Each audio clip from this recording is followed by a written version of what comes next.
Hello, knowledge seekers. Welcome to Fuzzy Scientist Blog. Till late we have been discussing various physiological processes that have involved or that naturally occur during the process of metabolism of carbohydrates.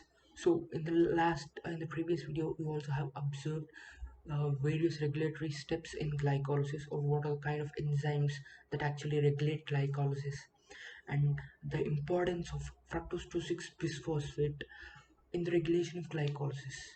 So today we'll be looking at two other effects, the which occur as part of the physiology of glycolysis. So these two are in a kind of opposite to each other, or work against. I mean, these two effects uh, seem to act as opposite process to each other. So one is Pasteur effect, and the other is Cabtree effect. So the name itself indicates that they are discovered by the scientists. Louis the Pasteur effect. Now let us look at the Pasteur effect first.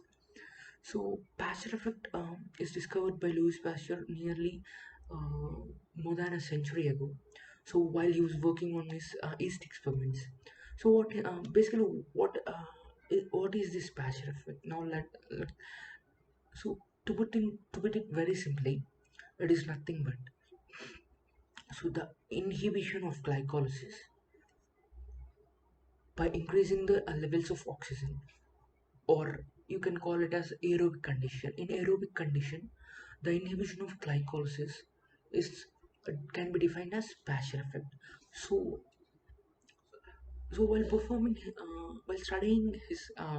studying or performing experiments over the yeast, so Pasteur observed one phenomenon that whenever the yeast cultures are exposed to air, the usage of glucose has been reduced by seven folds. So then he titrated to understand like what are the why is this occurring, or why this sudden decrease in the usage of glucose occurs, and named it as Pasteur effect. So what basically happens in this process, so when the cells are exposed to oxygen, mm,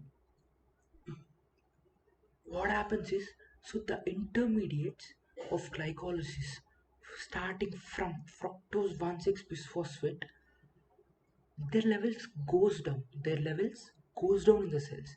So that means we logically or rationally we can link it in that way, that so uh, phosphofructokinase, which is the enzyme that catalyzes the reaction where the conversion of fructose 6 bisphosphate to fructose 1,6 bisphosphate is inhibited. So that means, we've already learned that PFK is an allosteric enzyme. And what are the allosteric inhibitors for this enzyme? So if you remember correctly, one is ADP, and the other is citrate, and the other is low pH, that means high acidic medium. So these are the allosteric inhibitors for the activity of phosphofructose kinase enzyme. So as the increased levels of ATP and citrate inhibit the PFK, so we observe a reduction in the rate of regular glycolysis, or you can say overall the rate of glycolysis slows down. Okay, why do we observe an increase in the concentration of ATP and citrate? So it's simple. As the conditions are facilitating aerobic, I mean, as there is a facility of, or as there is an availability of oxygen, so there is a scope or chance for aerobic glycolysis to occur more. That means aerobic glycolysis majorly involves oxidation and phosphorylation process, where the citrate molecules and ATP are produced at a higher level compared to that of glycolysis. So hence the concentration of as the concentration of ATP molecules and citrate is increased in the reaction medium, so we observe a decrease in the glucose consumption for glycolysis, no, glucose utilization for glycolysis. So that is Pasteur effect. So what is Cabtree effect? So Cabtree effect is quite opposite to that of Pasteur effect. That means, so addition of more amounts of glucose to reduce the utilization of oxygen, that too especially in tissues where there is high aerobic glycolysis, where there occurs high aerobic glycolysis.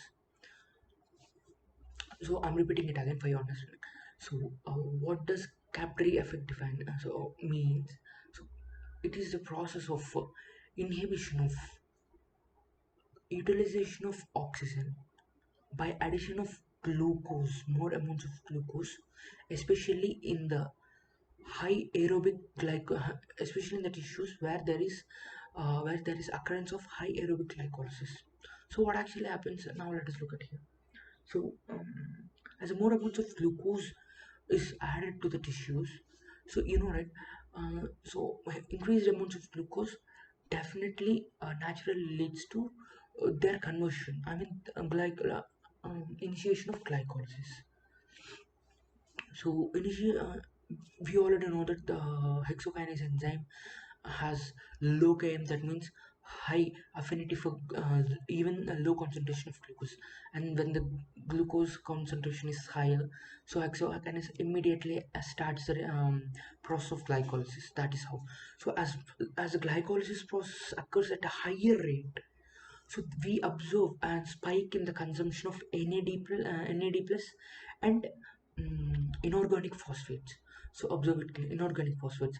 As there is then this as there is higher rate of glycolysis, we observe higher utilization of inorganic phosphate and NAD plus. So for glycolysis, which limits their availability for phosphorylation reactions and oxidation reactions.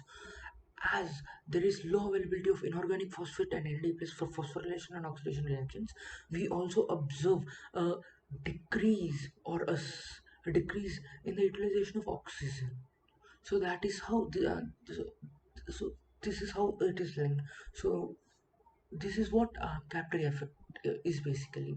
So we have learned what is Pasteur effect and we've seen what is Capillary effect. So for a quick revision, is Pasteur effect is nothing but inhibition of glycolysis by addition of uh, aerobic conditions or oxygen.